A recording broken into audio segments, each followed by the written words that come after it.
हम में का कोई शख्स, एक बूढ़ा इंसान घरों से निकल करके अगर आ करके मस्जिद में सलाते फजर अदा कर ले तो ऐसा लगता है कि खानदान कामयाब हो गया, फर्जे किफाया अदा कर दिया। ये नमाजें किसी बूढ़े शख्स पर जब उसकी कब्र में उसके पैर लटक जाएं तब वाजिब नहीं होती हैं। ये नमाजें बुलूगत के साथ वाजिब हो जाती हैं और उसके बाद पैर लटकने के बाद जब वाजिब समझा जाए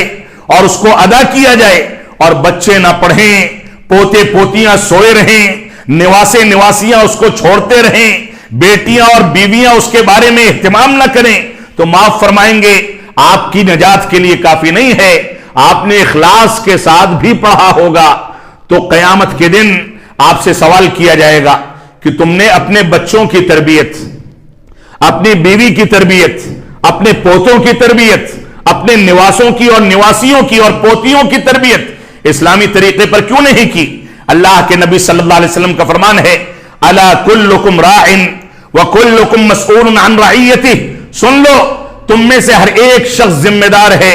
और हर शख्स से उसकी जिम्मेदारियों के बारे में कयामत के दिन सवाल किया जाए। इंसान के कदम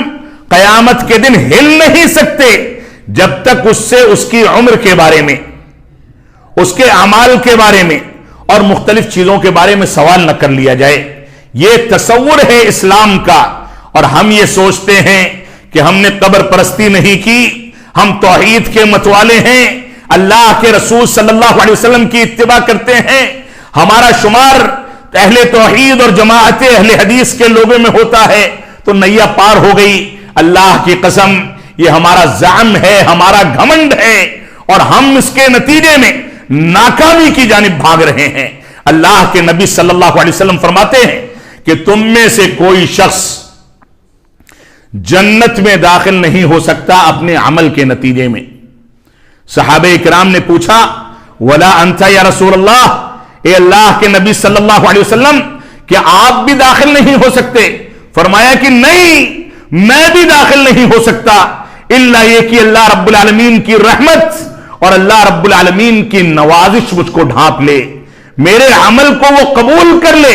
तब तो मैं जन्नत का मुस्तहिक होऊंगा। वरना अल्लाह रब्बुल आलमीन के एहसानात इतने अजीम हैं कि इंसान पूरी जिंदगी सजदे में पड़ा रहे तो भी उसके एहसानात का थोड़ा सा बदला अदा नहीं कर सकता। इस वजह से हमारी जिम्मेदारी है कि हम अल्लाह रब्बुल आलमीन की शुक्रगुजारी अदा करें, चलते फिरते इस्तिग़फ़ार करते रहें, चलते फिरते उठते बैठते दुआएं पढ़ते रहें, तौहीद का एहतमाम करें, अल्लाह रब्बुल आलमीन को राजी रखने की कोशिश करें और उसके बाद अपनी कोताहियों को, अगर वो कोताहियां बिदआत और खुराफात और शिरकियात से, गैर इस्लामी अकाइद से पाक हैं, उसके बावजूद कुछ कोताहियां हो गई तो उसके बारे में अल्लाह रब्बुल आलमीन से माफी तलाफी करें और उसके हवाले कर दें, हो सकता है वो बख्श दे।